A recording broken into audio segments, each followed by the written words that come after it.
Assalamualaikum warahmatullahi wabarakatuh. Kemukjizatan ilmiah Al-Quran. Dikutip dari buku Dasar-Dasar Ilmu Al-Quran oleh Saimana Al-Qatan. Banyak orang keliru manakala mereka bersemangat dalam mengatakan bahwa semua teori ilmiah terdapat dalam Al-Quran. Setiap kali muncul teori baru, mereka mencari bagian di dalam suatu ayat, lalu mereka menakwilkannya sesuai dengan teori itu. Penyebab kekeliruan ini adalah bahwa ilmu pengetahuan memunculkan beragam teori baru seiring perkembangan zaman sesuai kemajuan.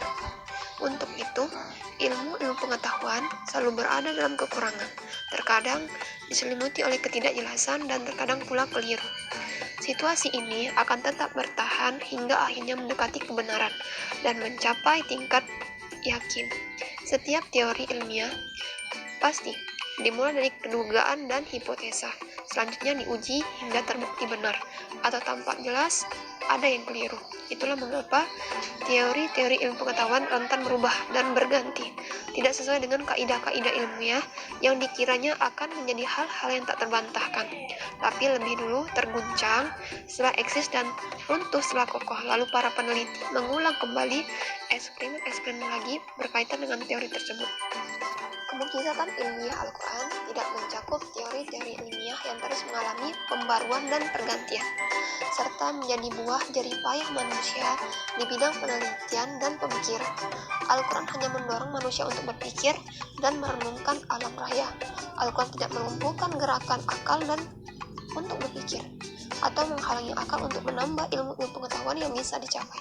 Di antara kitab-kitab agama sebelumnya, tidak ada satupun yang berisi seperti kandungan yang ada di dalam Al-Quran. Al-Quran menjadikan pemikiran dan pandangan yang tepat terhadap alam raya beserta isinya sebagai wasilah terbesar di antara wasilah-wasilah keimanan kepada Allah SWT. Al-Quran juga mendorong seorang muslim untuk memikirkan makhluk-makhluk ciptaan Allah di langit dan di bumi. Allah SWT berfirman, yang artinya, sesungguhnya dalam penciptaan langit dan bumi dan pergantian malam dan siang terdapat tanda-tanda kebesaran Allah SWT bagi orang yang berakal, yaitu orang-orang yang mengingat Allah sambil berdiri, duduk, atau dalam keadaan berbaring, dan mereka memikirkan tentang penciptaan langit dan bumi seraya berkata, Ya Rabb kami, tidaklah engkau menciptakan semua ini sia-sia. Maha suci engkau, lindungilah kami dari azab neraka. Surah Al-Imran ayat 190-191. Al-Quran mendorong seorang muslim untuk memikirkan dirinya, memikirkan bumi yang ia tempati, dan memikirkan alam sekitarnya. Allah SWT berfirman, yang artinya, dan mengapa mereka tidak memikirkan tentang kejadian diri mereka? Allah telah menciptakan langit dan bumi dan apa yang ada di antara keduanya, melainkan dengan tujuan yang benar dan dalam waktu yang ditentukan. Dan sesungguhnya kebanyakan di antara manusia benar-benar mengingkari pertemuan dengan Rabb-nya.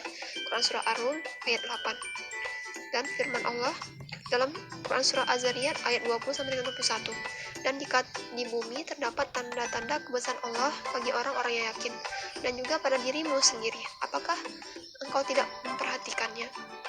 Dan pada Quran Surah Al-Wasiyah ayat 17 sampai dengan ayat 20, yang artinya, maka tidakkah mereka memperhatikan onta bagaimana diciptakan, dan langit bagaimana ditinggikan, dan gunung-gunung bagaimana ditegakkan, dan bumi bagaimana dihamparkan. Al-Quran menggugah sense of knowledge dalam diri seorang muslim untuk berpikir dan memahami. Allah SWT berfirman, yang artinya, demikianlah Allah menerangkan ayat-ayatnya kepadamu agar kamu memikirkan.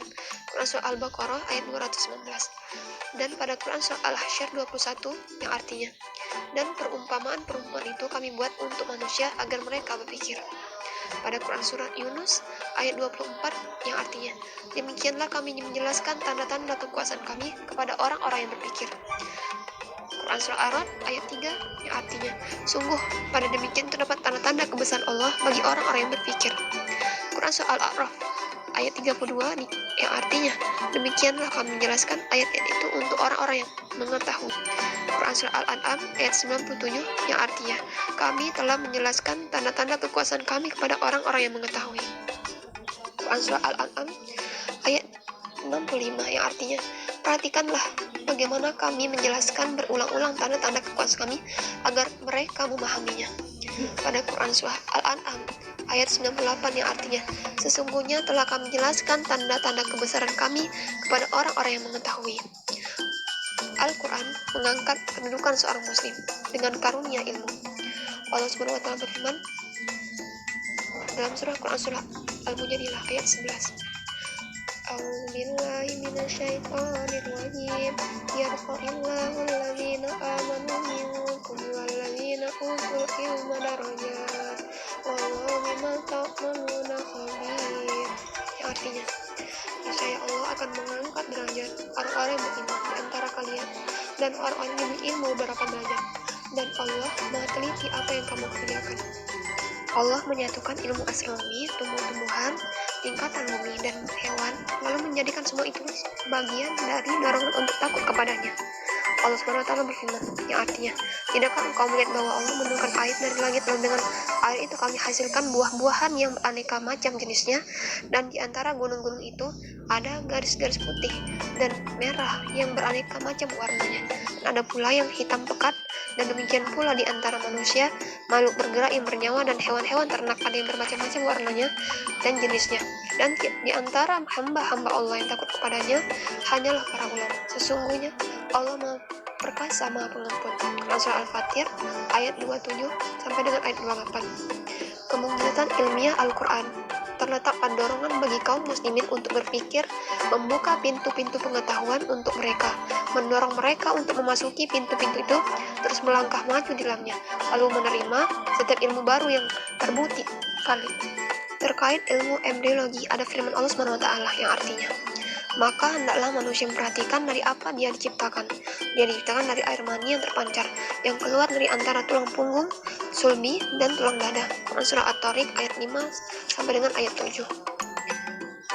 Isyarat-isyarat ilmiah di atas juga isyarat-isyarat serupa lainnya disebutkan dalam konteks petunjuk ilahi yang mendorong akal manusia untuk meneliti dan merenungkannya. Hakikat Al-Quran itu bersifat final, dogmatis dan mutlak, sementara kesimpulan-kesimpulan dicapai manusia apapun peralatan yang tersedia adalah hakikat-hakikat yang tidak bersifat final ataupun dogmatis. Kesimpulan-kesimpulan seperti ini terbatas oleh eksperimen, kondisi, dan peralatan yang ada, maka tentu saja keliru menurut metode ilmiah manusia itu sendiri, manakala kita menutup hakikat final Al-Quran dengan hakikat-hakikat non-final. Maksudnya, kesimpulan yang dicapai ilmu pengetahuan manusia. Wallahu a'lam bishawab. Semoga bermanfaat. Assalamualaikum warahmatullahi wabarakatuh.